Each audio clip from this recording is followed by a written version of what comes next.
Bien, bon appétit si vous êtes à table. Il est 12h30, c'est l'heure du ZCL News jusqu'à 14h15 avec vous. Aujourd'hui, nous allons recevoir dans un instant Madame Marilyn Virapin. Bonjour. Bonjour. Elle est chef de la mission jeunesse au Conseil général. Un peu plus tard, nous aurons un débat avec Edith Evridus, Jean-Michel Gustave Duflo, Bruno Lada et Madame Corinne Glandor. On parlera de la labellisation des TPE et on devrait finir un petit peu plus tard avec Jean-Luc Divial qui viendra pour son petit retour au ZCL. Sinon, l'actualité, eh bien, comme tous les jours, c'est Iman qu'on salue. Bonjour. Oui, bonjour Danick, bonjour à tous. Aujourd'hui, au niveau des titres, nous allons parler de beauté. Un salon a été organisé ce week-end où les professionnels se réunissaient au WTC.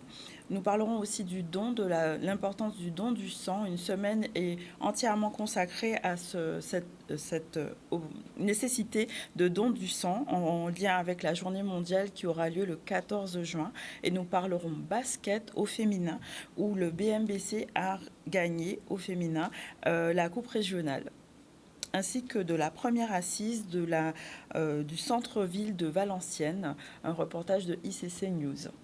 Voilà pour les titres. Voilà, merci Iman qu'on va retrouver tout à l'heure. Pour l'heure, je voulais dire, parler de la mission de service civique. Et pour cela, on reçoit la chef de la mission jeunesse au Conseil général. Je vais parler de Marilyn Virapin qu'on salue. Alors, première chose, il faut parler définir un petit peu ce qu'est le service civique pour les gens qui ne le savent pas encore. Alors, en fait, le service civique est un engagement volontaire d'un jeune entre 16 et 25 ans et 30 ans pour les jeunes en situation de handicap. Il s'agit d'une mission qui est assurée pendant 25 heures par semaine et dans le cadre de la convention avec le conseil départemental, c'est 8 mois, mais ça peut aller de 6 à 12 mois. Alors, un jeune qui vous entend et qui veut participer ou en façon bénéficier, entre guillemets, de ce service civique, qu'est-ce qu'il doit faire? Alors, c'est très simple et aujourd'hui, nous sommes là justement pour leur faciliter la vie et leur expliquer, puisque en fait, le conseil départemental de la Guadeloupe, depuis 2016, a décidé de soutenir les associations qui veulent accueillir des jeunes au sein de leur association pour des activités. Ce qui veut dire qu'en réalité, un jeune qui est en proximité dans son quartier, qui connaît une association qui fonctionne, qui est volontaire, qui a envie de contribuer, puisque c'est une mission de service civique, c'est un engagement citoyen. Il va faire quoi ce jeune? Il va se rapprocher de l'association et lui demander est-ce que tu pourrais me prendre en service civique. Et si l'association n'a pas les moyens financiers, le conseil départemental, en fait, a pris l'engagement de soutenir les associations qui voudraient engager des jeunes en service civique. C'est pour ça que le conseil départemental va assumer l'engagement financier, puisque l'association doit verser aux jeunes 111,89 € en plus de ce que l'État lui donne, qui est de 489 €. Voilà. Alors, quand vous dites le jeune, ça va de quel âge à quel âge? Quel est le niveau d'âge? C'est ce que je disais tout à l'heure, au début de mon propos. Le service civique concerne tous les jeunes entre 16 et 25 ans, jusqu'à 30 ans. Jusqu'à 30 ans. Jusqu'à 30 ans pour ceux qui sont en situation de handicap. D'accord. D'accord. Et n'importe quel jeune peut être concerné. Cependant, un jeune qui est lycéen ne peut pas entrer en mission de service civique, puisque une mission de service civique, c'est 20 à 25 heures de présence quand même sur le site avec l'association. Donc les jeunes qui sont étudiants le peuvent parce qu'ils peuvent gérer un peu leur emploi du temps. Un jeune qui n'est pas en activité, ça correspond. Un jeune qui est en décrochage, par exemple. Un jeune qui est en décrochage, alors il y a un dispositif spécifique. Pour un jeune, notamment pour les jeunes qui, par exemple, nous arrivons au mois de juin, c'est la fin de l'année scolaire. Les jeunes qui ont raté leur examen peuvent intégrer ce qu'on appelle le service civique alterné. C'est-à-dire qu'il a raté son examen, il a raté son diplôme, il n'aura pas à redoubler sa classe initiale, il pourra être à la fois en service civique et pouvoir avoir une modulation, une adaptation pour qu'il puisse revenir sur certaines matières avec l'éducation nationale, sur certaines matières pour préparer son diplôme pour l'année suivante. Donc c'est ce qui est vraiment très intéressant, c'est vous avez le service civique à plein temps et vous avez le service civique alterné pour les jeunes qui sont dans des situations particulières où ils ont raté leur examen et ça, ils peuvent rentrer en contact avec nous puisque nous travaillons en étroite collaboration avec l'éducation nationale et le rectorat pour ce type de service civique, de mission. Qu'on se mette bien d'accord, l'État verse une indemnité d'environ 489 €, c'est ça? Exactement. Aux jeunes. Exact. Et l'association, c'est sur ses fonds propres ou bien c'est sur les fonds qui sont transmis? Merci pour cette question parce que c'est ce qui justifie l'intervention du conseil départemental. C'est que normalement, la structure qui accueille le jeune devrait lui verser ce qu'on appelle l'indemnité de subsistance, qui est d'un montant de 111 €. Ben, donc, dans le cas présent, ce sont les associations qui accueillent. Si c'est une association qui accueille, elle peut demander au conseil départemental son aide et à ce moment-là, elle n'a plus à payer cette indemnité de subsistance. C'est le conseil départemental qui paye à sa place. C'est 111 € pendant les 8 mois. Oui, qui s'ajoute donc à la somme. Exactement. Oui. Et pour plus de précision, il faut savoir que les jeunes qui sont issus de familles bénéficiaires du RSA... Oui, j'allais poser justement la question. Voilà. Est-ce que le RSA est cumulable avec cette aide? Non, le RSA n'est pas cumulable avec cette aide. Le jeune va devoir, la personne va devoir arrêter son RSA. Mais lorsque le jeune est issu d'une famille de bénéficiaires du RSA, ce qu'on appelle un ayant droit bénéficiaire du RSA, ou c'est un jeune qui est étudiant et qui reçoit la bourse à l'échelon 7, il bénéficie d'une aide sociale, ce qu'on appelle l'indemnité sociale, de 111 € supplémentaires. Ce qui fait, deux fois voilà, 100, oui. Ce qui fait 489 € indemnité de l'État, oui. 111 € indemnité de subsistance de l'association et 111 € de l'État en tant qu'indemnité sociale. Vous voyez quand même que ça peut être intéressant pour un jeune. C'est pas rien, c'est quand même au-dessous du seuil de pauvreté. Mais enfin, en tout cas, c'est déjà... mieux que rien. En tout cas, pour un jeune bénéficiaire du RSA en tant qu'individuel, ça lui fait un petit peu plus quand même. Alors, l'autre question, quelle est la durée du service civique en moyenne? Alors, la durée du service civique en général peut aller de 6 à 12 mois. Mais dans le cadre de la convention d'aide du conseil départemental, c'est une mission de 8 mois. 8 mois? Oui. Et donc, vous avez précisé tout à l'heure, c'est 25 € par semaine, c'est ça? Oui, voilà, ça va jusqu'à 25 heures par semaine. C'est entre 20 et 25 heures. Entre 20 et 25 heures? Oui, si c'est un jeune qui est en service civique alterné, c'est 20 heures. Oui. Et si c'est le normal, c'est 25 heures. 25 heures. Et c'est le responsable de l'association qui gère ce timing? Alors oui, bien sûr, puisque de toute façon, ce qui va se passer, pour que vous compreniez bien l'intervention du conseil départemental, le conseil départemental a choisi d'aider la société civile, donc les associations, à recruter des jeunes en mission de service civique. À ce moment-là, il a aussi fait quelque chose de très important, c'est que recruter un jeune en service civique, comme c'est un dispositif qui existe depuis 2010 et qui est dans un cadre légal, il faut absolument respecter des règles très précises. Nous parlions tout à l'heure de l'indemnité versée par l'État. Donc ça signifie qu'il faut utiliser un logiciel administratif spécifique qui s'appelle ELISA.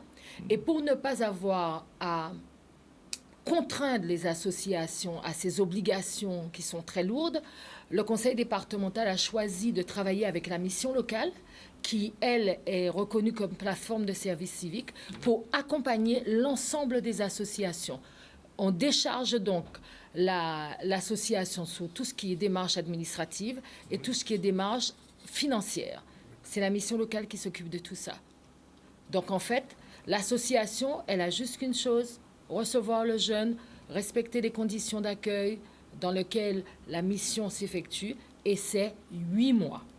Alors, l'autre question aussi, c'est le choix de l'association. Comment, je veux dire, l'association doit signer une convention, elle est choisie par la collectivité, elle fait appel à la collectivité ou l'inverse. Comment ça se met en place? Alors, la démarche est très simple. L'association a un certain nombre de documents à remplir, mais la première démarche qui va être faite, c'est que vous allez adresser à la mission jeunesse, bien sûr un courrier adressé au président du conseil départemental, à la mission jeunesse, à l'adresse email suivante, mission, M-I-2-S-I-O-N, point, jeunesse, J-E-U-N-E-2-S-E, cg971.fr. Vous adressez la demande au président du conseil départemental sur cette adresse.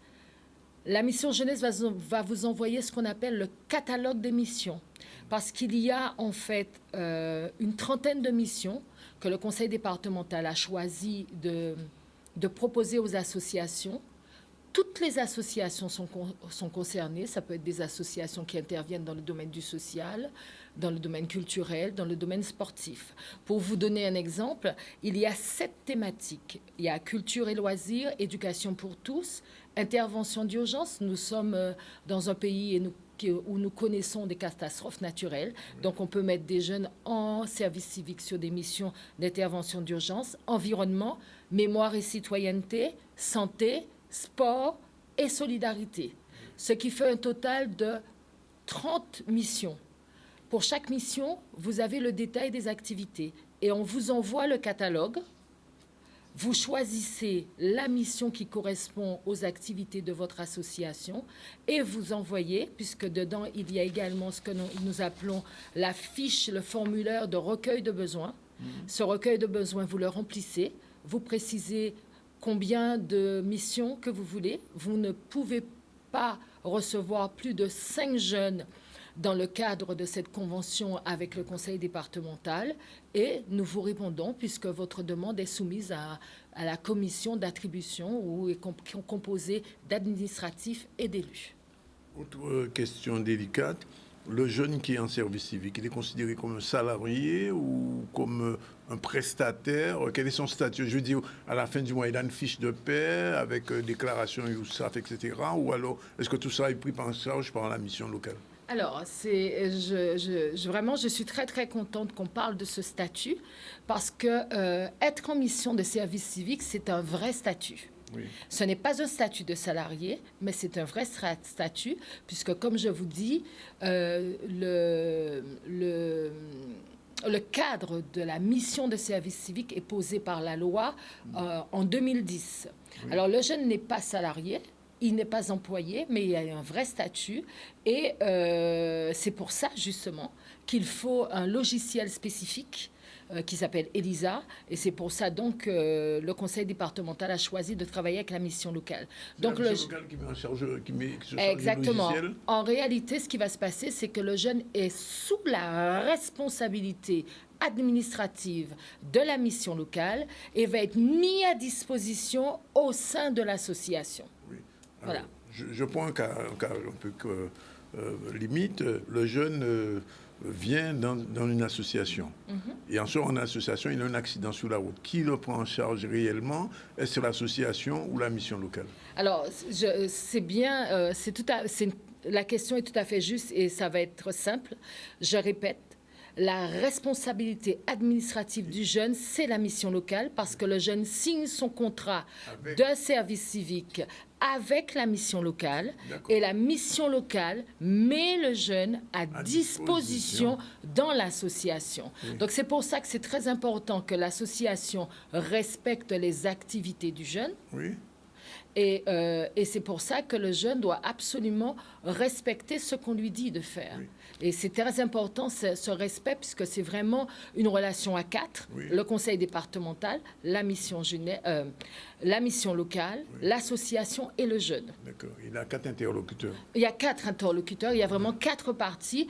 Et c'est pour ça que le président du conseil départemental tient absolument à ce que le jeune soit vraiment dans sa mission de service civique et qu'on ne lui donne pas des choses qui ne correspondent pas et qui ne se retrouvent pas en emploi caché. Oui, justement, Voilà. j'allais vous poser la question. Voilà. Est-ce que l'association doit respecter des règles, quoi, Ah, mais bien sûr. Il y a une convention, j'imagine, c'est ça? Il y a une convention dans le catalogue des missions dont je vous parlais tout à l'heure. Je vous expliquais que pour chaque mission, il y a le nom de la mission. Par exemple, ça va être favoriser la mixité sociale. Oui. Dans la mission favoriser la mixité sociale, il y a le détail d'un certain nombre d'activités que le jeune peut faire au sein de l'association. D'accord. Le rôle de la mission locale va être aussi, puisque c'est sa responsabilité, va être aussi de contrôler. Et c'est là où le conseil départemental, Monsieur le Président, a signé convention avec la mission locale pour que vraiment il y ait un regard attentif sur les conditions dans lesquelles le jeune est en immersion au sein de l'association. Donc vraiment faire attention à quelle activité, comment ça se passe, dans quelles conditions, pour que les choses se fassent correctement dans le cadre légal. Et ça va jusqu'à l'évaluation? Ça va jusqu'à l'évaluation. La mission jeunesse est chargée du suivi pendant les 8 mois. Et nous avons, très clairement, il y a un cadre qui est posé, c'est que tous les 2 mois, la mission locale doit faire un entretien avec le jeune et l'association pour savoir dans quelles conditions la mission est mise en place. Mais au-delà de ça, la mission jeunesse, donc le conseil départemental, rencontre pratiquement tous les 15 jours les personnes chargées de la plateforme mission locale, service civique, pour connaître les conditions, pratiquement, j'ai envie de dire, mois par mois, 15 jours par 15 jours, de comment ça se passe dans les associations pour le jeune. Alors, on a peut-être fait le tour, ça va être la dernière question, ou même pas une vraie question. Qu'est-ce que vous avez envie de dire à la fois aux jeunes qui écoutent et aux associations? Alors, ce que j'ai envie de dire aux associations, c'est qu'aujourd'hui, ce n'est pas évident d'accueillir un jeune. Le conseil départemental, le président du conseil départemental vous donne l'opportunité d'accueillir un jeune dans de belles conditions au sein de votre association. Ce qui est important, c'est comment vous l'accueillez. Lorsque vous lui attribuez un tuteur, parce que le tuteur a un rôle très important dans cette immersion professionnelle de 8 mois, n'en faites pas une contrainte pour le tuteur, donnez-lui le choix. Et si le tuteur a le choix, s'il est engagé comme le jeune dans cette activité autour du service civique, ça se passera dans de très, très belles conditions. Maintenant, aux jeunes, j'ai envie de dire aux jeunes, certes, il y a l'attrait financier qui n'est pas négligeable puisque le jeune a près de 800 €, mais c'est surtout pour vous l'occasion d'avoir une vraie immersion professionnelle qui est valorisable dans le cadre de la valorisation des acquis de l'expérience, qui est valorisable dans votre CV et qui plus est vous permet de côtoyer des milieux que vous ne connaissez pas et vous pouvez découvrir des compétences que vous ne soupçonniez pas.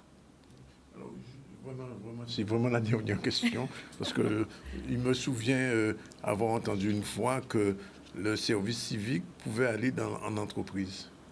Alors, merci, vraiment merci, parce que je voudrais vous dire, l'emploi-service n'existe pas. D'accord. L'emploi civique n'existe pas. Ça n'existe pas. C'est soit on est en mission de service civique, Oui. mais on n'est pas en emploi civique. C'est très, très important. Il ne faut surtout pas confondre. Et c'est malheureusement parce qu'on a beaucoup confondu en disant emploi civique, Oui. la majorité, même des parents, disaient mais oui, mais il y a fait mon travail pour rien, pour 800 €. Oui. Non, ce n'est pas un emploi. C'est une immersion professionnelle de qualité de longue durée, mais ce n'est pas un emploi. Oui, mais vous dites ça, mais je mets un petit prémolo parce que il arrive que des associations exercent une profession. Oui, Oui, Alors, oui. dans ce cas-là... Attention, oui, c'est-à-dire qu'une association peut avoir des salariés, il n'y a Oui. pas de problème, Oui. mais un jeune qui est en service civique n'est pas un emploi civique. Bon, mais une fois qu'il est dans l'entreprise... Non, non, non. Alors, en tout Non, cas... non, je vous dis ça parce que... Oui, oui, oui, j'entends très bien ce que vous me dites, Monsieur Zandronis. C'est pour cela que j'ai beaucoup insisté sur le contrôle qu'effectue le conseil départemental et le contrôle et la volonté du président du conseil départemental que les jeunes ne soient pas dans un emploi caché D'accord. quand ils sont en mission de service civique. Oui. Et c'est pour ça qu'il a mis en place des services qui sont là pour contrôler, pour s'assurer que les jeunes ne sont pas en emploi caché, mais bien en mission de service civique. On a bien compris. Merci, Madame Virampin, de toutes ces précisions. J'espère que les jeunes ont bien compris et que les associations aussi ont compris et les entreprises. Vous restez de côté, vous n'êtes pas dans le coup. On va revenir tout de suite à l'actualité, puisque l'actualité, c'est l'ammoniac vecteur énergétique. Pour demain, c'est une question qui se pose. Le sujet est prêt et on va pouvoir le voir tout de suite. C'est parti. Nous sommes aujourd'hui à l'hôtel Fort-Fleur d'Épée, à une conférence sur les possibles potentiels énergétiques de la Guadeloupe après et la présentation de l'ammoniac et aussi du projet Géo Guadeloupe Éolien Offshore qui est le moteur de production de l'hydrogène et d'ammoniac en Guadeloupe. J'avais pour mission d'essayer d'informer et de convaincre que l'ammoniac est un vecteur d'énergie de demain. Et j'ai été invitée par les personnes qui ont comme projet GEO. Le grand avantage, c'est le coût qu'il a de stockage et de transport, qui est nettement diminué par rapport à l'hydrogène. Son inconvénient, c'est que c'est quand même une molécule toxique, donc il faut absolument éviter des fuites d'ammoniac. Mais c'est quelque chose qu'on sait faire, puisque l'ammoniac est le deuxième produit chimique utilisé à travers le monde. Donc on sait maîtriser en fait toute la chaîne de sécurité de l'ammoniac, et c'est ce qu'on doit transposer dans d'autres secteurs industriels. Le premier avantage d'une production industrielle, c'est de doter la Guadeloupe d'un moteur de croissance, c'est-à-dire une production industrielle de haut niveau qui participera à la réindustrialisation de la France, mais qui va permettre de faire remettre en Guadeloupe la démographie, mais de permettre justement de donner des orientations à la jeunesse guadeloupéenne sur ce qu'on a pu appeler le retour au pays, ou tout simplement travailler chez soi et développer de la grande technologie dans leur territoire. Dans le but de décarboner le secteur énergie et le transport, l'hydrogène est venu l'une des solutions pour pouvoir stocker les énergies renouvelables qu'on veut intensifier. Et malheureusement, on a peu de chances de produire tout l'hydrogène dont on a besoin, là où on en a besoin. Donc on est obligé de le transporter et de le stocker. Pour cela, l'ammoniac est le meilleur vecteur. Et l'idée est non seulement de récupérer l'hydrogène contenu dans l'ammoniac, mais aussi d'utiliser directement l'ammoniac comme énergie, que ce soit dans des turbines à gaz ou des moteurs à combustion interne, comme des groupes électrogènes producteurs d'électricité. Nous travaillons avec le cabinet de Mme Anne Pannier-Winaché au niveau de l'État. Nous travaillons aussi avec la Banque européenne d'investissement sur les études, et nous travaillons aussi avec la collectivité régionale qui sera demain le maître d'ouvrage du projet Géo. Alors actuellement, les élus nationaux voient l'hydrogène et n'ont pas tout à fait encore conscience de ce que peut être l'ammoniac. Donc c'est lié aussi à une politique où on imagine qu'on va pouvoir produire l'hydrogène là où on en a besoin, et en particulier produire toute l'hydrogène de la France. Et si on regarde ce qui se passe à travers le monde, on voit se dessiner des cartes où on va exporter, importer l'hydrogène, et c'est là où l'ammoniac entre en jeu. Voilà, il est exactement 12h54, c'est l'heure de la première pause. On se retrouve tout à l'heure pour le rappel des titres, le retour sur l'actu avec Iman. Mais avant ça, après ça, on aura Edith Evridus, Jean-Michel Gustave Duflo, Bruno Lada et Corinne Glandor pour un petit débat sur la labellisation des TPE. TPE, très petites entreprises. À tout de suite après la pause. Voilà, il est déjà 13h01. On salue d'abord nos invités. Edith Evridus, bonjour. Président de la commission des TPE de la CCIG. On va saluer Bruno Lada, bonjour. Bonjour. Il est président de l'Union des commerçants de Basse-Terre, l'UCBT. Et Madame Corinne Glandor, elle est présidente de l'association des commerçants Car Bodo. Bonjour. On attend l'arrivée de Jean-Michel Gustave Duflo, qui est chef de projet à la CCIG. Mais avant, on fait un retour sur l'actu avec Iman. Oui, retour sur l'actu là-dessus, mais déjà on fait un petit focus sur la question du jour, qui est: le gouvernement Borne va-t-il tomber? Aujourd'hui, depuis 10 heures ce matin à Paris, les députés français sont appelés à voter pour ou contre cette motion de censure menée par la NUP dans le prolongement justement des réformes macroniennes des retraites. On rappelle que 287 voix sont nécessaires pour faire chuter le gouvernement, et cette motion risque d'être tumultueuse. En tout cas, le RN de Marine Le Pen a annoncé qu'il appellerait à voter en faveur de cette motion, contrairement au LR de Éric Ciotti. Et enfin, la LIOT, qui a ses députés des dernières colonies, qui n'a pas de consigne de vote particulière sur cette motion. On va voir sans transition le salon de la beauté noire qui a eu lieu ce week-end au WTC, où des professionnels de la santé, du bien-être et de la mode étaient réunis pour mettre en avant les femmes et les hommes et comment s'aimer en toute liberté. On voit un reportage d'Olivier Mouradel.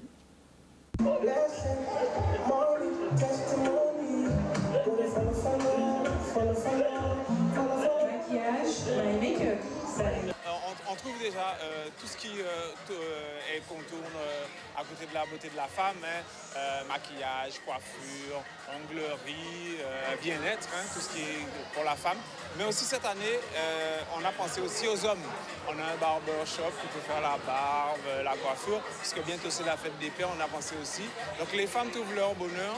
On a pensé aussi au massage, tout ce qui est par rapport au bien-être.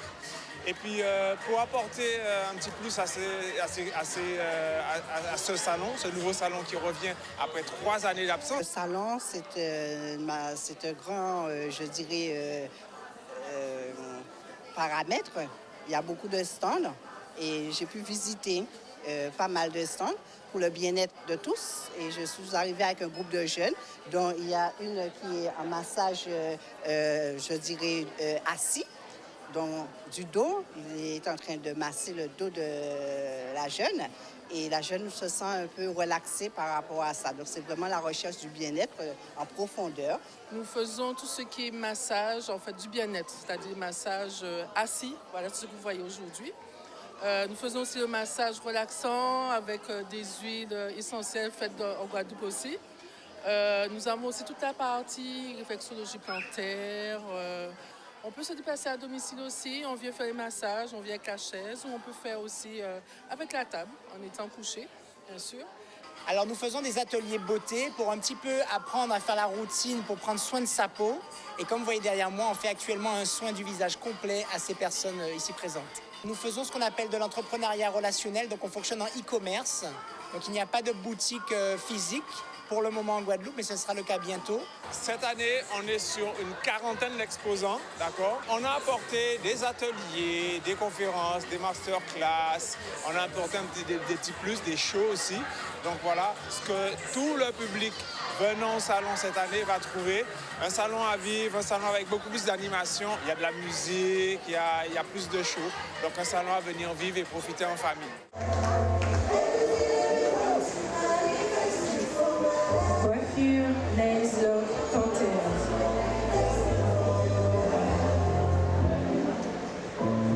Stylisme, Gilles, Gassi Belzard. 50 ans.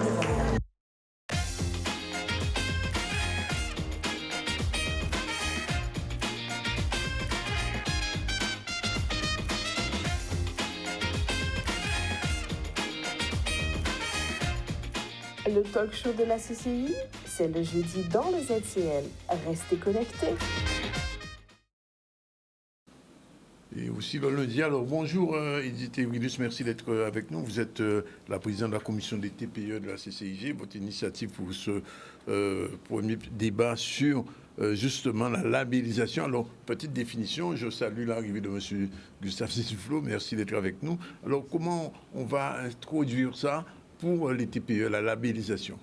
Alors, la labellisation des TPE, c'est-à-dire d'une certaine manière un accompagnement de la Chambre de commerce pour voir avec ces TPE pour qu'on puisse rendre plus moderne, plus accessible, donner une autre lisibilité à ces TPE en les accompagnant pour faire de la formation pour les chefs d'entreprise eux-mêmes, mais aussi pour le salarié, pour revoir la configuration même de la boutique, parce qu'il s'agit d'avoir de nouveaux consommateurs et d'être dans un commerce qui est plus agréable.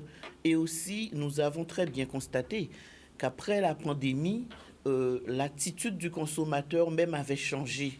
Et donc, l'attitude du chef d'entreprise doit changer, ainsi que l'attitude de son personnel. Et donc, c'est vrai que nous faisons beaucoup de forums sur la digitalisation, nous faisons beaucoup de forums sur le financement de la très petite entreprise, mais maintenant, il faut prendre cette petite entreprise dans sa globalité pour pouvoir l'accompagner, avoir une autre lisibilité dans le monde économique. Et c'est ainsi que, c'est vrai que la labellisation, on en fait partout en métropole. Et c'est vrai que cette idée a été de Madame Glandor, qui est la présidente de l'association Carl Boudot, qui avait commencé un travail en ce sens depuis 4 ou 5 ans sur la région bastérienne, sur la ville de Basse-Terre. Et donc, comme Madame Glandor, elle fait partie intégrante de la commission des très petites entreprises, elle m'a soumis ce projet qu'elle avait appelé la labellisation des commerces. Et moi, de par la quantité de TPE, puisque 95% des inscrits au registre de la Chambre de commerce sont des TPE. Et donc, on a revu ensemble l'appellation en disant que nous allons labelliser les TPE.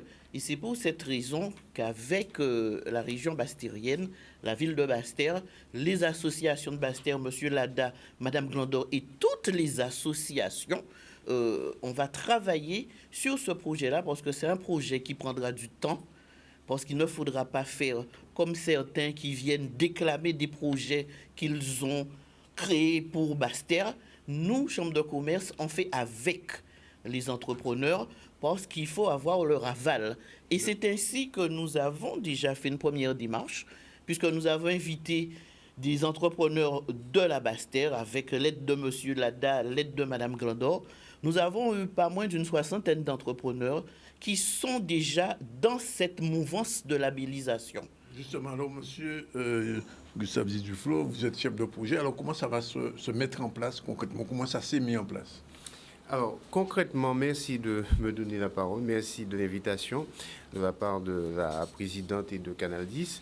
En fait, l'idée est de, dans un premier temps, sensibiliser les commerçants, les TPE, sur le besoin de progrès, de donner un gage de sûreté, de confort aux clients qui arrivent dans leur boutique.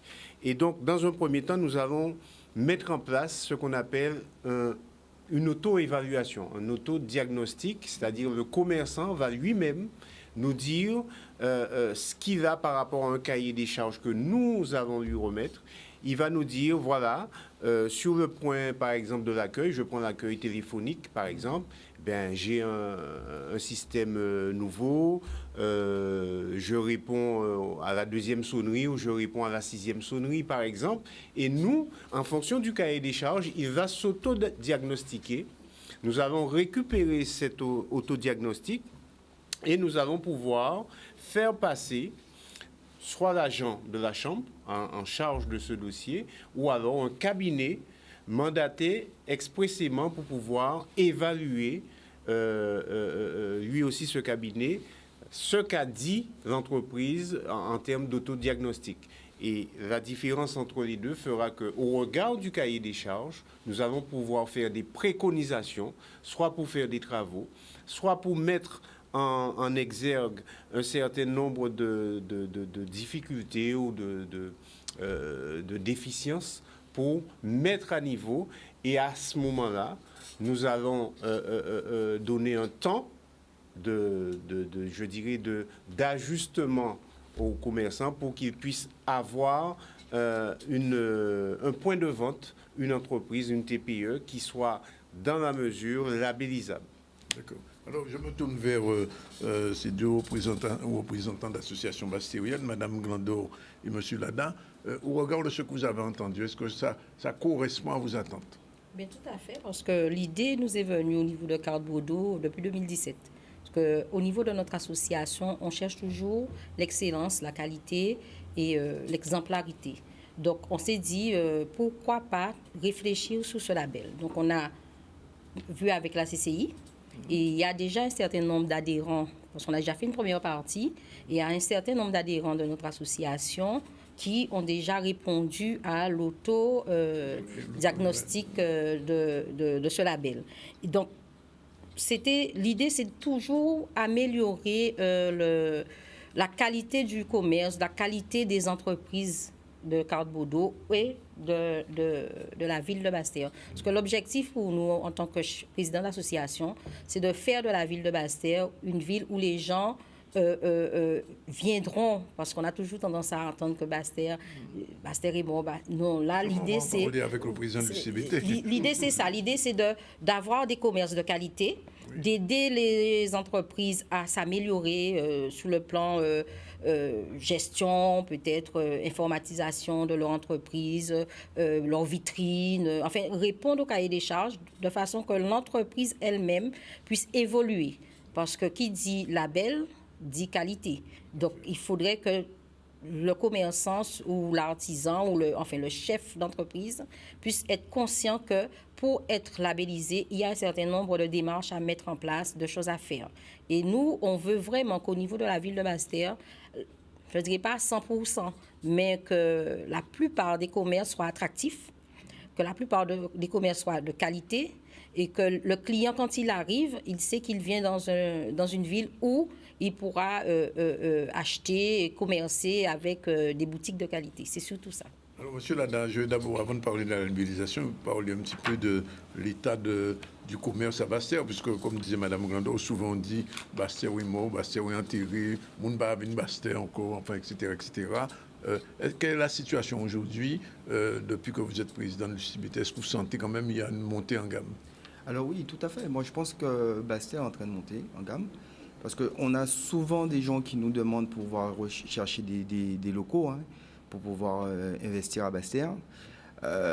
Moi, je dis souvent, notre plus grand ennemi, c'est nous-mêmes, hein, nous, Basse-Terriens. Parce qu'on est les premiers à dire qu'il n'y a rien à Basse-Terre. Et souvent, quand je dis, mais vous trouvez quoi? Qu'est-ce que vous ne trouvez pas à Basse-Terre? Bon, on trouve un peu de tout, finalement. D'accord?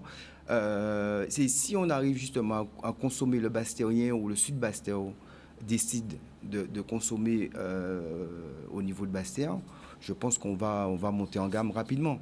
Donc, et faire de la communication, parce que, ben, écoutez, pas plus tard que ce week-end, j'ai mon fils, je lui dis, bon, ben, écoutez, on va au bowling à Basse-Terre. Il me dit, ah bon, il y a un bowling à Basse-Terre? Donc, c'est pour vous expliquer que... C'est pour vous expliquer qu'il faut justement qu'on puisse communiquer, dire ce qu'il y a de bon à Basse-Terre. Voilà, exactement, et arrêter de dire qu'il n'y a rien à Basse-Terre, alors que c'est complètement faux. On a des commerçants qui cherchent à investir à Basse-Terre, et à tel point qu'on ne trouve pas de locaux commerciaux pour pouvoir libres, en tout cas. Alors, on vient sur la libéralisation, mais juste une dernière petite question. Est-ce que vous avez le sentiment quand même, Mme Glandor va peut-être répondre, que Baïf devient le petit Jarry de Basse-Terre? La zone, je parle de la zone artisanale.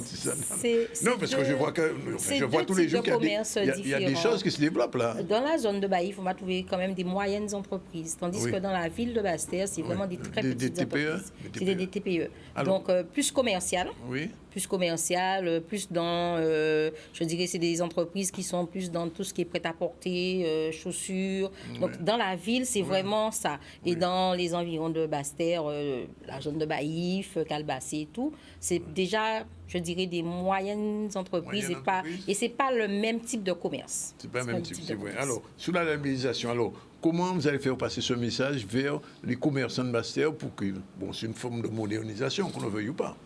Oui, c'est-à-dire qu'en fait, c'est une bonne initiative, hein, et ça permet justement aux gérants d'entreprise de pouvoir se développer. On est là pour les accompagner, pour leur expliquer comment faire.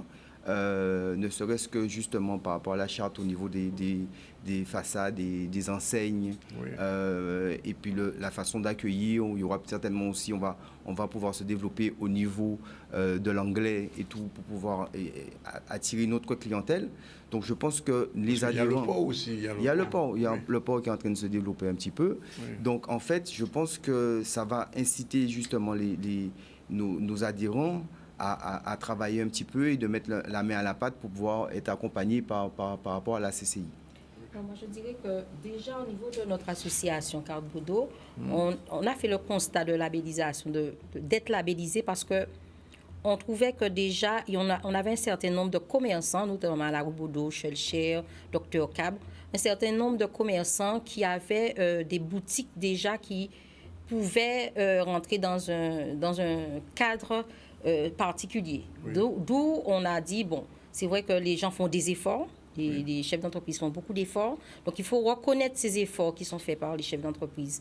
C'est-à-dire valoriser l'effort fait parce que vous avez de très belles boutiques, à la rue Boudot, à la rue partout à Basse-Terre. On ne dira pas que c'est toute la ville, mais il y a de très belles boutiques qui méritent d'être reconnues et qui sont de qualité. Oui, et qu'il faut vraiment revaloriser le chef d'entreprise qui fait l'effort d'améliorer son entreprise. Parce qu'on nous a considérés comme non nécessaires lors de la crise Covid. En période de la pandémie, alors je vais retrouver vers la CCI, oui. Si je peux ajouter un mot. C'est vrai que pendant la pandémie, on a eu droit à savoir qu'il y avait des commerces essentiels et des commerces non essentiels. Oui, voilà. Donc, ce qui a un peu choqué tout le monde, parce que tous nous avons nos entreprises et, à mon humble avis, tous les commerces sont essentiels. Mais ce que je voulais ajouter aussi, c'est qu'à Basse-Terre, effectivement, comme je vais souvent, puisque je travaille en proche collaboration avec les associations de la Basse-Terre, il y a des boutiques, c'est vrai, qui sont très bien. Des boutiques où il y a un petit coin salon, où on a envie d'y rester. Et donc, dans la labellisation, il va aussi être question de former le personnel, former le patron, pour que ces gens-là aient une autre humeur dans cette boutique quand quelqu'un arrive, pour qu'il y ait un peu de... Pas seulement le sourire, mais aussi former le patron à accompagner l'employé, le personnel, parce que maintenant, il y a une autre forme de commerce. On commerce autrement. Il y a aussi ce qu'on appelle le pari gagnant-gagnant de l'entreprise, c'est-à-dire donner plus de mieux-être, être plus attentionné au bien-être du salarié dans l'entreprise. Parce qu'un salarié où il y a l'attention vers ce salarié, où il y a sa valorisation qui se met en place, c'est un salarié qui arrive au travail gaiement, de bonne humeur et qui a envie de faire fructifier son entreprise. Donc, et à la Chambre de commerce, nous sommes en train, le pôle formation est en train aussi de revoir toutes les formations pour que nous puissions accompagner les commerces, faire des formations en adéquation avec le commerce, les commerces, pour que nous puissions accompagner ces TPE à avoir toute leur place dans l'environnement économique de la Guadeloupe. Ça veut dire, M. Gustave Duflo, que l'offre de formation doit s'étendre. Il doit s'ouvrir vers les commerçants, les chefs, enfin, comme dit Mme Willis, vers les patrons, mais aussi vers les salariés. Alors, ça a toujours été le cas avec la CCI des îles de Guadeloupe, puisque j'en veux pour preuve à une certaine époque, la présidente elle-même mettait en place ce qu'on appelait des forums décentralisés où on allait dans les communes et on venait avec toutes les directions, tous les services de la Chambre pour proposer notamment la formation aux chefs d'entreprise qui, avec un regroupement, pouvaient bénéficier d'une formation in situ. C'est-à-dire que c'est la CCI qui venait sur place. À partir du moment où il y avait un petit groupe de commerçants qui voulaient être formés en anglais, en informatique, etc., eh bien, nous venions in situ. Donc, les pratiques, pour nous, doivent évoluer. Et c'est pour ça que je pense que l'essence même de ce label, cette labellisation, c'est de faire évoluer les pratiques. Parce que le client doit sentir, quand il vient dans un commerce, c'est comme s'il venait dans une famille où il est bien accueilli, il a des repères, et c'est ce que la présidente cherche à faire avec les associations. Oui, parce que le client, il doit rester plus longtemps. Rester plus longtemps, c'est être à l'aise dans ce commerce, et rester plus longtemps dans le commerce, c'est faire un choix plus vaste, et c'est acheter plus dans ce commerce. J'ai envie de vous poser la question, Mme Grandon, et aussi à M. Lada. Est-ce que vous avez conscience que les commerçants bastériens ont pris conscience de ce besoin, de ses besoins même? C'est-à-dire qu'il y aura un travail de sensibilisation, je dirais, à mettre en place. C'est vrai qu'au niveau de Carte Boudot, nos adhérents sont conscients Oui. Vraiment, le travail a été fait. C'est le premier stade de la conscience, mais après... Oui, c'est-à-dire qu'ils sont conscients qu'il faut évoluer, ils sont conscients qu'il faut améliorer leur entreprise, ils sont conscients de ça. Bon, après, c'est tout l'accompagnement qu'il faudrait que le commerçant sache que pour obtenir le label, il y a des choses, il y a un cahier des charges. Oui. Donc, il faudrait que le commerçant, je dirais, accepte de mettre en place ce cahier des charges. Et c'est où la CCI va nous accompagner, parce que nous, on va faire le travail en amont pour inciter nos collègues à se faire labelliser. Oui. Et après, quand ce travail-là est fait, la CCI prendra le relais et la CCI va organiser, comme il dit, des formations, mettre en place un certain nombre de choses pour permettre à l'entrepreneur d'améliorer son entreprise. De toute façon, ce n'est que bénéfique pour l'entrepreneur d'avoir un label qualité. C'est une reconnaissance. C'est une reconnaissance et de toute façon, on a discuté avec la présidente, un label ne se fait pas sans communication non plus. Donc, il y aura toute une communication autour qui va permettre aux gens de connaître le label. Ça veut dire que, M. Lada, il va falloir que vous preniez votre bâton de pèlerin, que vous passiez de commerce. Combien de commerces qu'il y a à Bastia globalement? Vous avez un chiffre à peu près? Il faut compter au moins 250 à peu près commerces voilà, au centre-ville. Mais il faut savoir, alors c'est vrai que nous, à Bastia, on a un atout quand même, c'est au niveau de l'accueil, d'accord, parce qu'ils font, on a un centre médical qui est pas loin, où on a des gens de la Martinique, on a des gens de partout qui viennent et qui nous disent qu'effectivement, déjà, au niveau de l'accueil, ils se sentent bien, d'accord. Au niveau de la sécurité aussi, ça va. Oui. Donc, effectivement, il va falloir que je prenne mon bâton, mais on a déjà quelques atouts déjà pour pouvoir avancer. Alors, l'autre question essentielle aussi, c'est les heures de fermeture. Parce que quelquefois, à Bastia, quand je quitte le ZCL, je descends à Bastia, j'arrivais aux 17h, tout le but est fermé. Non, c'est-à-dire ça fera partie du cahier des charges. Il y a il y a un questionnement, il y a un cahier des charges qui est vaste. Oui. Et c'est pour cette raison, il faut qu'on communique là-dessus. Il faut communiquer, convaincre le chef d'entreprise. Oui. Et voilà, parce que ce n'est pas un travail qui se fera d'un claquement de doigts. Et pourquoi on a choisi Bastia? C'est parce que c'est Bastia qui a porté le projet à la Chambre, oui. Mais c'est aussi, les commerçants sont déjà plus en avant. Donc, Bastia sera pour nous, Chambre de commerce, ville exemple, laboratoire. Et ensuite, quand on va réussir cette labellisation avec les entrepreneurs de Bastia, nous partirons maintenant avec notre bâton de pèlerin pour les autres TPE de la Guadeloupe, mais nous allons peut-être donner peut-être un petit arrangement à chaque... Bon, peut-être les commerces de Bastia et Petit Canal, c'est pas pareil. Donc, nous allons pouvoir peut-être juste modifier, mais Bastia sera le laboratoire. Mais très rapidement, puisqu'on va prendre la pause, est-ce que cette question de labellisation, par exemple, une ville comme Moule est déjà plus en avance? Oui, on suppose. Mais ce que je dis à la Chambre, c'est que j'incite les commerçants à se mettre en union commerciale. Oui. Puisqu'avec, c'est vrai, des unions commerciales qui sont organisées sur la Bastia, ça nous facilite la tâche. Et c'est pour cette raison que je vais dire de mes voeux à tous les commerçants de la Guadeloupe de nous appeler, de voir avec nous, puisqu'on peut les accompagner à se mettre autour d'une association et le travail sera vraiment plus facile pour nous à la Chambre. Merci. 13h25, deuxième pause tout de suite et on se retrouve dans un instant après cette pause pour continuer présenter les informations avec notre ami Iman qui est déjà prête. À tout à l'heure. Voilà, 13h31, avant de reprendre les derniers instants de ce débat sur les TPE et la labellisation, retour sur l'actu avec Iman. Oui, retour sur l'actualité où nous avons déjà traité de l'ammoniac qui est un vecteur énergétique pour demain ainsi que du salon de la beauté noire. Nous nous tournerons tout à l'heure sur la semaine exceptionnelle du don du sang ainsi que sur la finale féminine de basket. Mais voici un sujet sur les 17e assises du centre-ville de Valenciennes. On voit un reportage d'ICC News. Cap Excellence est en charge du développement économique pour les 3 villes que sont les Abîmes, Bémao et Pointe-à-Pitre.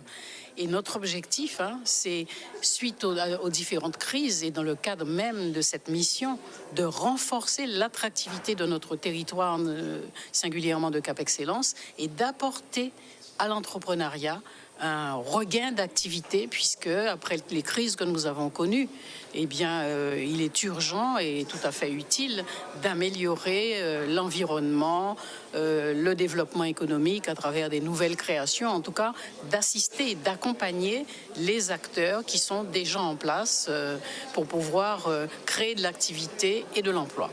Le président de Cap Excellence, M. Éric Jalton, en accord avec les maires de la communauté d'agglomération Cap Excellence, tient beaucoup à ce que cette attractivité de nos 3 villes membres soit vraiment développée à travers les missions qu'il nous a données, et en même temps en étant très proche des commerçants des 3 villes de notre territoire pour faire avancer le développement économique, les porteurs de projets et le commerce tout naturellement.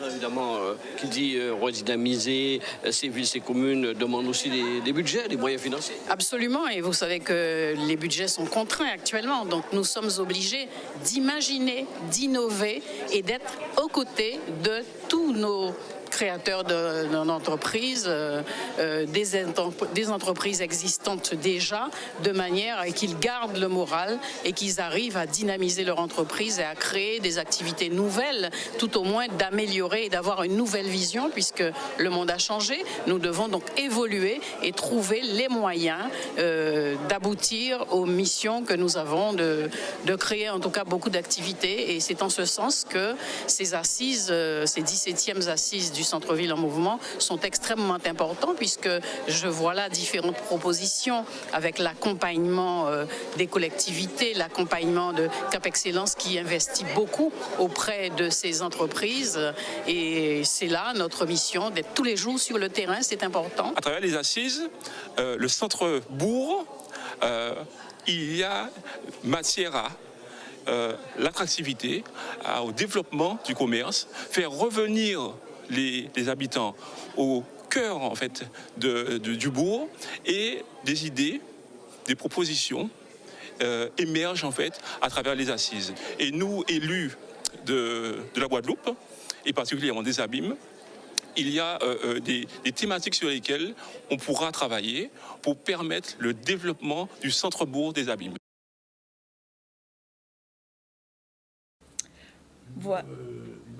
Oui, voilà. Revenons sur l'Europe et sur le décès de Silvio Berlusconi, qui à 86 ans nous a quittés. Cet ancien chef du gouvernement italien était adoré ou détesté, mais il restait très populaire en Italie. Il s'est fait connaître justement par ses investissements dans les médias et aussi dans le football. Il était propriétaire du Milan AC et du groupe de télévision Mediaset. Silvio Berlusconi a été à l'origine de l'avènement de la télévision privée en France avec la création de la 5, et récemment s'était porté volontaire pour la reprise de la fréquence M6 aux côtés de Xavier Niel, qui est le propriétaire de Free et sauveur de France Antilles. Merci. Voilà. Alors on revient sur le débat avec Edith Evry, Jean-Michel, Gustave Diduflo, Bruno Lada et Corinne Grandor. On parlait de la libellisation, et Madame Evry, ça avait un mot à ajouter. Juste faire passer un message pour que les associations de commerçants comprennent très bien comment ça se passe entre la chambre de commerce et eux.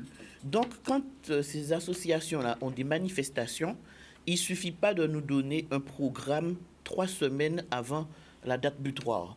Il faut déjà travailler en amont avec la chambre, 3, 4, 5 mois, proposer, présenter le projet qui est en adéquation avec l'activité commerciale, et pour que nous puissions voir en réunion de bureau si oui ou non, comment financer cette action-là. Il ne s'agit pas de venir 3 semaines auparavant, nous donner un programme et nous dire, bon voilà, il faut financer.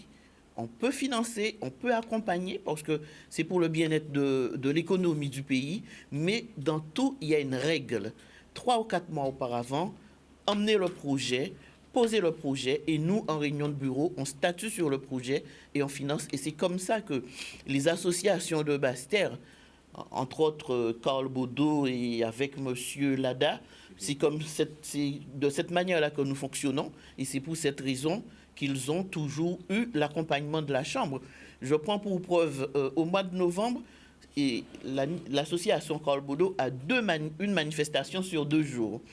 Déjà, la semaine prochaine, le dossier, il est posé sur le bureau de la Chambre. Et donc, c'est pour que nous puissions prendre le temps qu'il faut, peut-être questionner Mme Glandor là-dessus et mettre l'accompagnement financier à disposition. Donc ce message ne s'adresse pas à vous. Non, ce message s'adresse à toutes les associations de commerçants de la Guadeloupe qui ont peut-être peur de faire le premier pas. Je dis au président d'association, venez nous voir, appelez-nous, nous sommes là pour ça.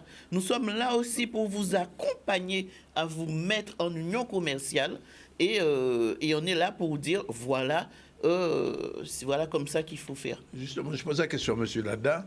Est-ce qu'il existe une fédération des associations de bourg, de ville, etc. en Guadeloupe? C'est-à-dire entre Pointe-à-Pitre, Basse-Terre, Cap-Esther, Morne-à-l'eau, enfin je ne sais pas. Est-ce que ça existe déjà? Alors, pour l'ensemble des communes, non. Mais il existe déjà une fédération justement avec Mme Glandor qui va vous parler mieux que moi par rapport à ça. Mais c'est un projet qui est en cours, effectivement, et je pense que Mme Glandor est plus apte à répondre que moi.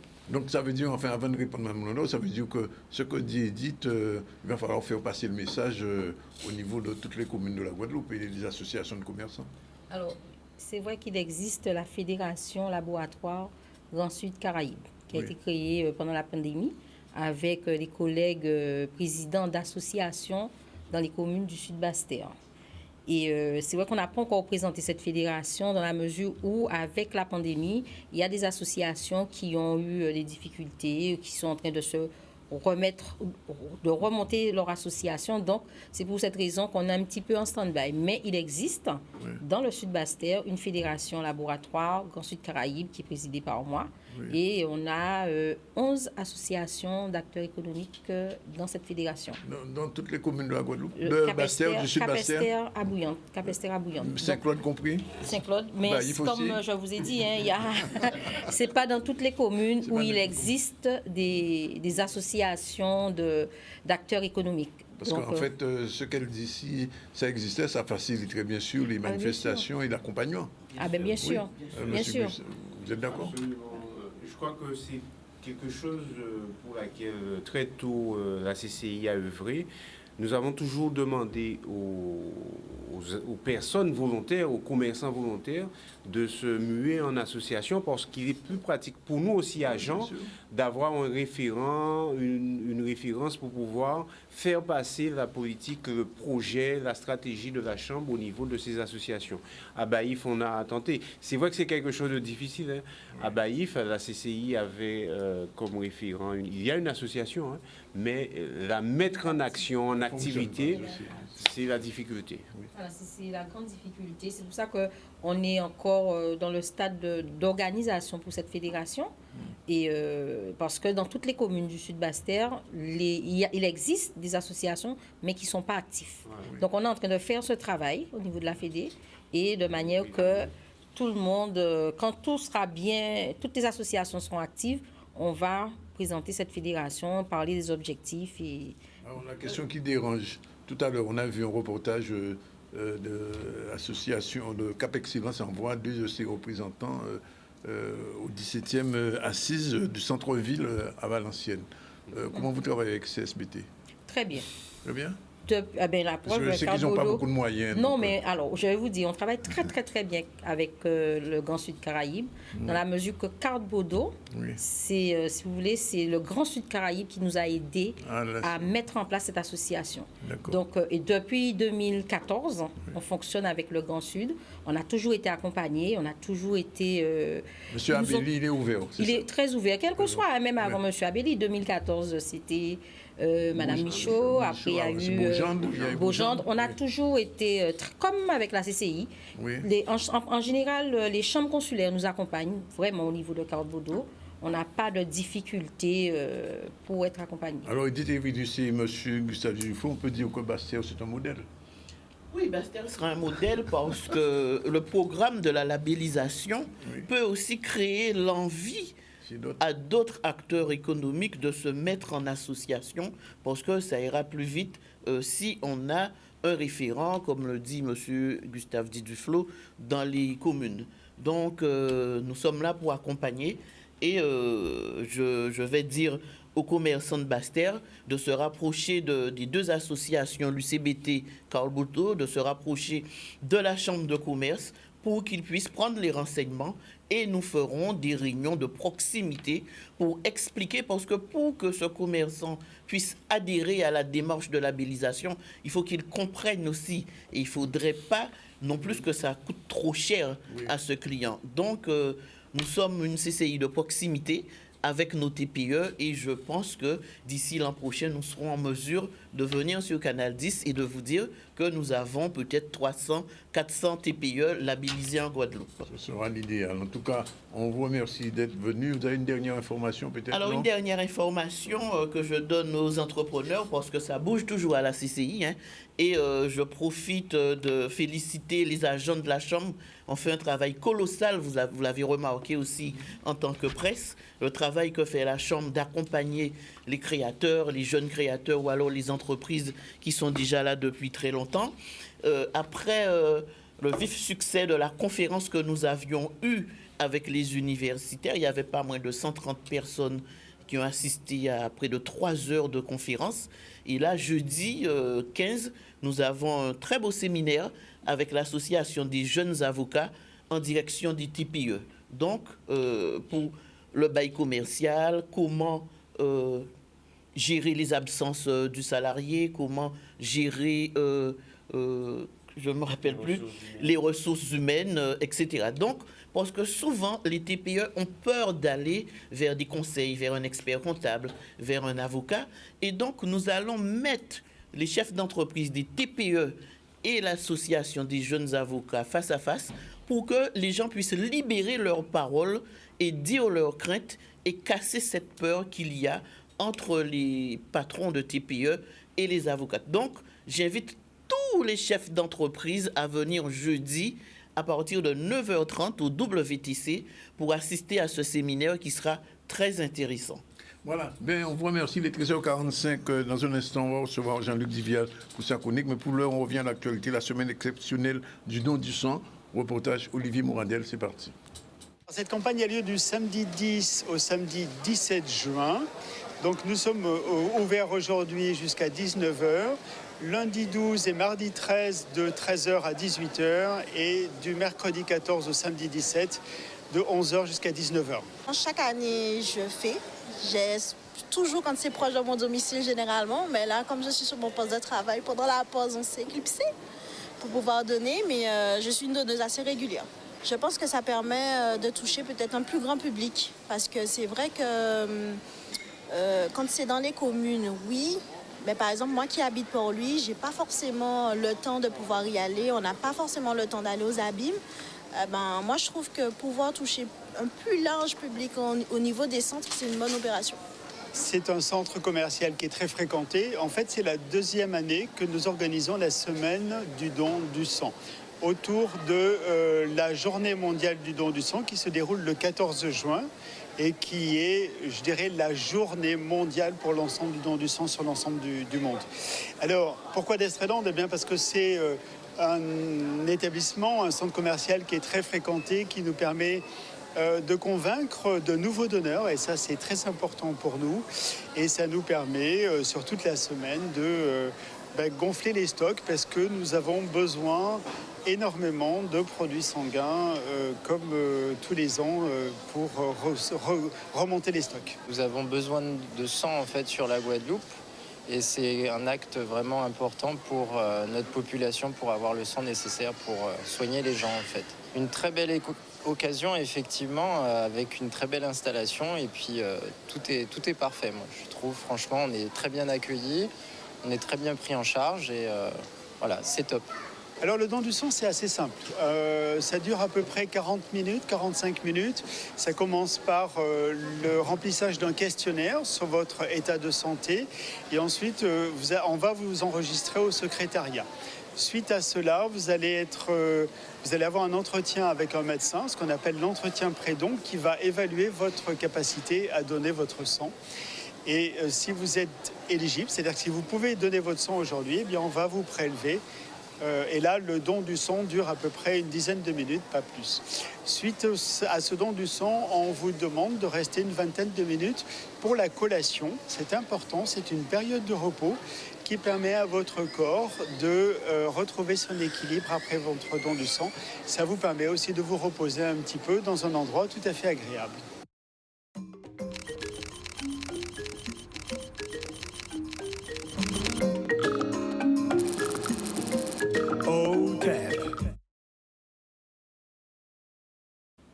Voilà, Diolo est là et bien bonjour, Tep. Bien bonjour, Mboté. Ah, on va en connaître lui. Hein. Oui. Ah oui, ça finit par passer. Oui, alors, Jodla Kanouka dit. D'ailleurs, pour y en a bien content de retrouver tout le monde, c'est vrai, et nous avons parlé de Bitin.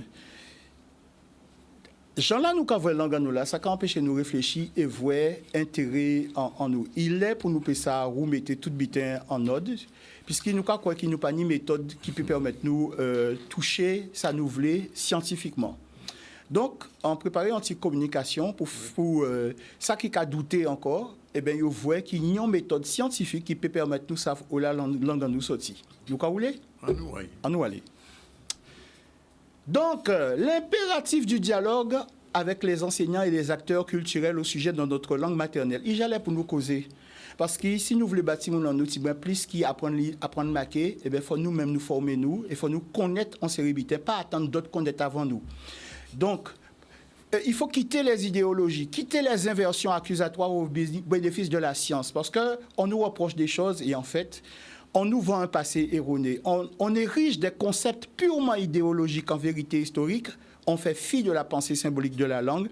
On préfère raisonner selon la théorie des mélanges, la théorie des apports qui n'ont rien à voir avec la linguistique, pour nous vendre une espèce de construction vraiment idéologique, mais aussi fantasmagorique de notre langue.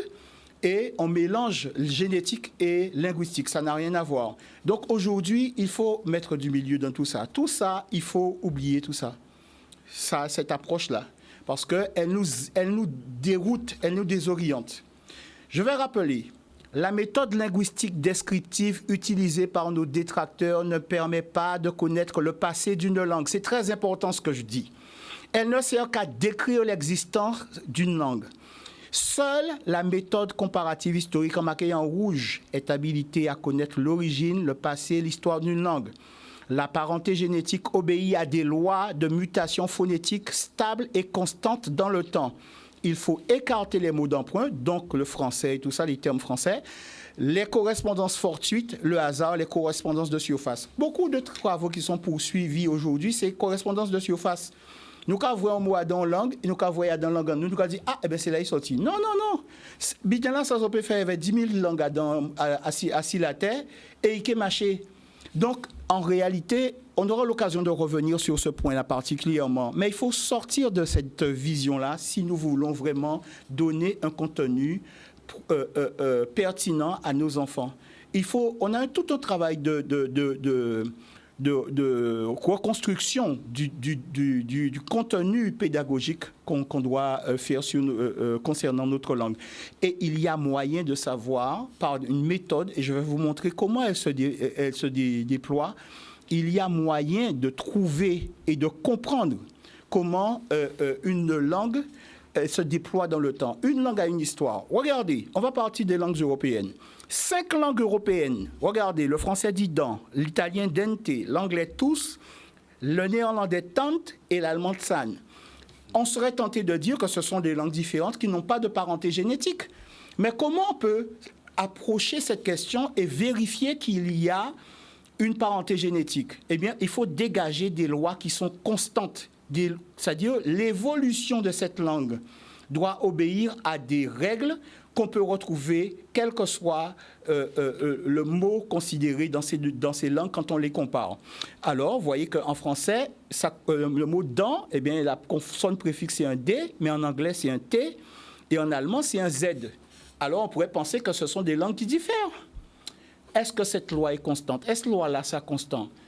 On aurait pu trouver plein d'autres exemples à vous montrer. Je vais prendre simplement le mot 10 que je vais ajouter. Et on va vérifier. Regardez bien, vous tous, vous êtes étudiants, vous êtes enseignants de la langue créole, comme vous l'appelez. Regardez, quand la série que j'ai montrée, le comparatif entre le mot « dans » et le mot « 10 » montre que la correspondance est régulière parce que vous voyez que c'est toujours le même « t ». Hein, l'anglais dit « tous », il dit « ten », l'allemand dit « tsan » et « tsen ». Donc vous voyez que c'est régulier, c'est-à-dire que c'est toujours la même consonne préfixe qu'on retrouve pour toutes les deux et en comparaison avec le français. Donc il y a une parenté génétique entre ces langues. Qu'en peut-on dire pour les langues Congo?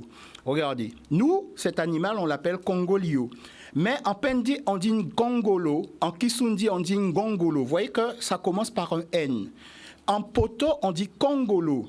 En français, on dit Yule. Donc, vous voyez que c'est deux termes qui diffèrent par rapport au français. Ça ne vient pas du français. Mais il y a un enracinement de cette langue. Et regardez, dans notre langue, Guchikam et Mpoto, il n'y a pas de N. Ça veut dire quoi? Ça veut dire qu'au cours de l'évolution de ce mot, la consonne préfixe a disparu. Est-ce qu'on peut vérifier ce phénomène? Est-ce qu'on peut vérifier que cette loi est constante et vérifier qu'il y a une parenté génétique? Regardez, on va prendre le mot agoulou, le mot guimbo, le mot ougan et le mot glo qui désigne l'eau pour certains d'entre nous chez nous. Regardez que les termes français diffèrent. Eh bien, vous allez voir que majoritairement, vous avez une consonne préfixe. Mais regardez, pour guimbo et glo, il n'y a pas de consonne préfixe. En kung, il n'y a pas de consonne préfixe. Mais partout ailleurs, regardez, les mots commencent, pour désigner la même réalité, commencent par une consonne préfixe. Mais il y a encore mieux.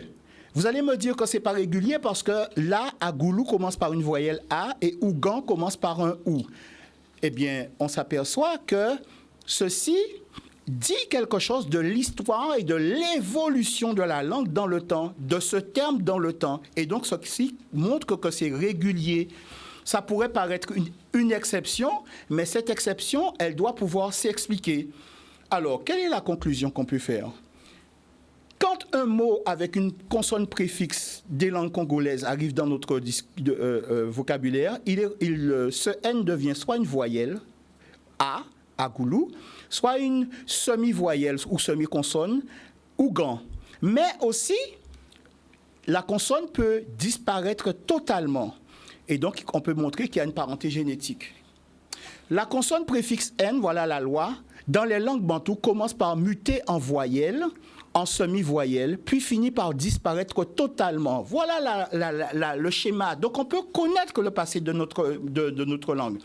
Mais aussi, on peut prédire que le mot agoulou dans notre langue va devenir un jour goulou. Et vous voyez qu'en français, c'est déjà fait, parce qu'ils disent goulu. Vous voyez? Ça veut dire que nous ne sommes pas sur les mêmes stades d'évolution que le français. Et on a un précédent. Le mot en langue Congo, ngouti, est devenu chez nous agouti, et ensuite gouti. Et on a des témoignages. Il y a une célèbre comptine, gouti coupé bois, diablesse chaéli. Donc on sait qu'on dit tantôt agouti, mais on dit aussi gouti.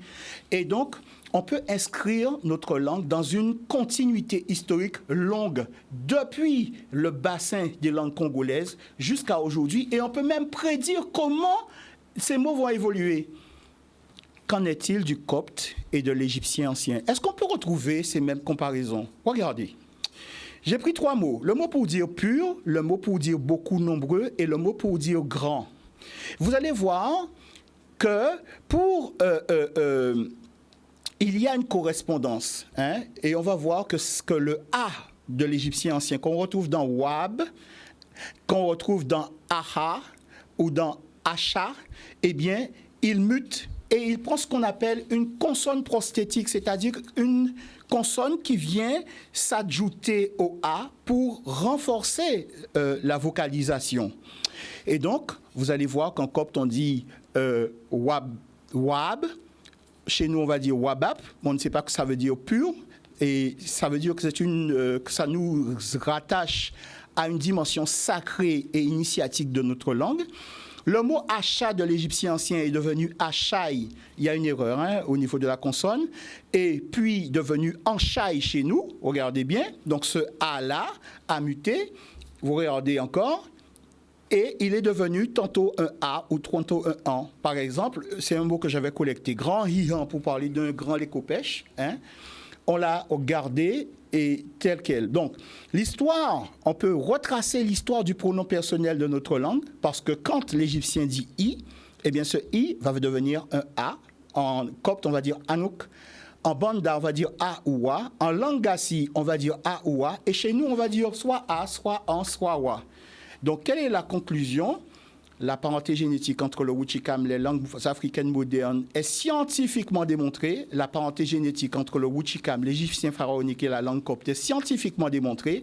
C'est la pensée symbolique africaine qui explique les caractères linguistiques, sociologiques et anthropologiques de notre langue.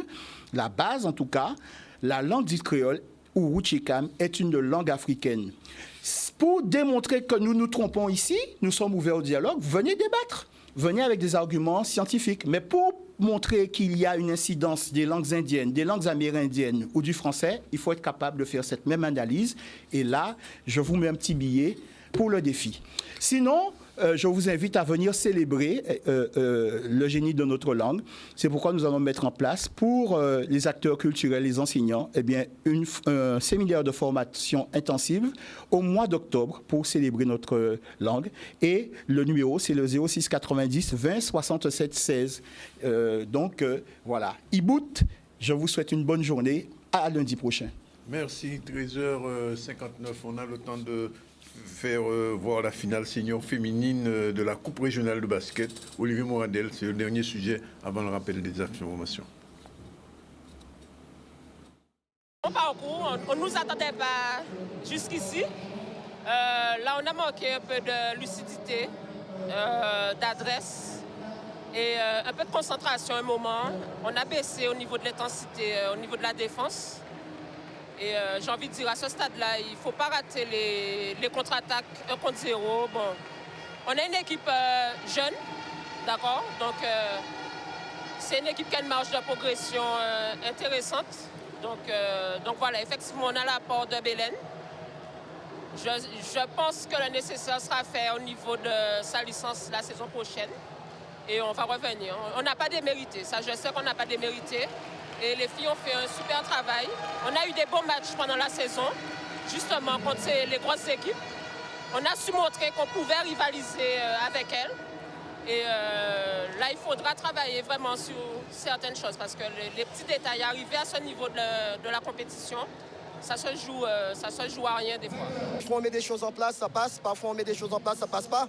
Mais là, ce soir, depuis qu'on avait vu le match face à l'MJC, on avait un plan. On savait qu'il y avait une joueuse qui allait changer un peu le jeu, qui allait distribuer un peu le jeu. Donc le plan était d'attaque. On a joué sur plusieurs façons, de façon à que l'équipe groupait un certain nombre de relations. C'est vrai qu'on a raté des paniers qui font que, bon, à certains moments, il y a des choses qui n'ont pas réussi. Mais je pense que dans l'ensemble, le plan de jeu qu'on s'était dit, si ce n'était pas les pertes de balles, je pense que le score serait fleuve.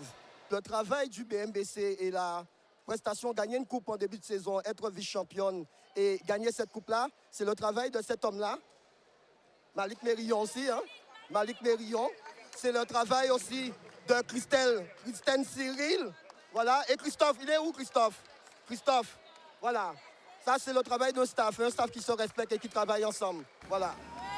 Voilà, on vous rappelle que depuis le début du 7e jour, nous avons reçu Marilyn Virapin, qui est la chef de mission jeunesse au Conseil général.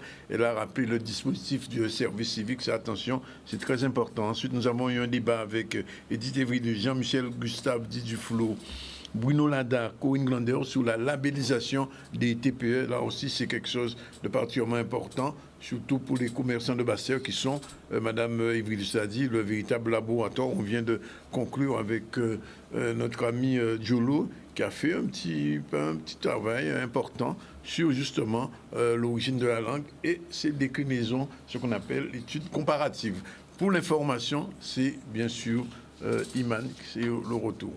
Retour sur l'actu. Donc, petit tour d'horizon des sujets traités. Nous avons parlé de l'ammoniac, vecteur énergétique pour demain. Nous nous sommes rendus au Salon de la Beauté Noire qui a eu lieu ce week-end au WTC. Nous nous sommes tournés ensuite sur le don du sang avec cette semaine et les actualités de collecte qui sont organisées, notamment aujourd'hui, un centre commercial très proche de Bemao où vous pouvez donner votre sang. Et nous avons terminé sur cette note de sport avec le basket club de Bemao, ainsi que sur la 17e assise du centre-ville de Valenciennes. Voici pour les titres du jour. Merci, Iman. Voilà, c'est fini pour aujourd'hui. Les 14h03. La réalisation a été assurée par Jordan. Demain, on se retrouve à la même heure, à 12h30. On remercie Diolo, on remercie tous les collaborateurs et tous les gens qui permettent chaque jour la réalisation de ce ZCL, l'émission phare, justement, de Canal 10. Voilà, c'est fini pour aujourd'hui. Ciao, bye bye, à demain.